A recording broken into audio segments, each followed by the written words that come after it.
otu ọrụ njikọ na ndị ọrụ ụlọ mgbasa ozi Anambra Broadcasting Service bụ ndị nke nọrọ nso nso anụnwa wee fee aka jee nke ọma nyegara otu onye bụ onye nke rụrụ ọrụ n'ebe ahụ bụ Oriakụ Amaka Fidelia Obi nwụrụ anwụ.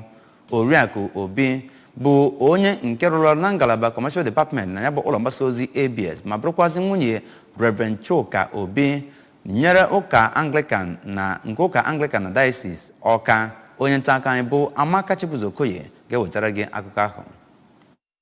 Amaka Ocean dịka ndị enyi ya si akpọ ya bụ nke gbara nnukwu mbọ na mmemme a na-eme na ABS TV nakwa ejije redio nke ya bụ ụlọọrụ bụ nke akpọrọ In the House. Ọ dị afọ 48 were la mmụọ. N'okwuchukwu ya na nwobere ụka akara n'aha ya na ụlọọrụ ABS ka onye bụ spiritual director nke ABS bụ Reverend Canon Basil Oji chetara Oriakụ Obi dịka onye dị obi umeala ma bụrụkwa onye na-agba mbọ n'ifu na o metụtara ndụ ndị mmadụ aka ọkachasị ndị ha na ya na-enwe mmekọrịta. Reverend Canon Oji kpọkuru ndị enyi ya ka ha bụrụ ndị ga na-akpa agwa ọma na ndụ ha dịka Oriakụ Obi lara mmụọ siri wee mee n'oge ọ dị ndụ n'ụwa ma tie ezinụlọ ha aka n'obi ma kwue na ọ rụrụ ọrụ anama nchezọ echezọ n'ụwa. N'okwu ya ka onye isi ụlọọrụ ABS Sachido Obidiegwu nọrọ wee too ya bụ onye lara mmụọ ma kọwaa ọnwụ ya nke mere n'ọnwa ole na ole ka o bidochara ọrụ dịka onye isi ya bụ ụlọọrụ. Sachido mere ka mata na nwa nkenke oge ọ nọrọ dịka onye isi ụlọọrụ na atụmatụ Oriakụ Obi lara mmụọ bụ nke nyere ya aka n'ifu na ọ lụrụ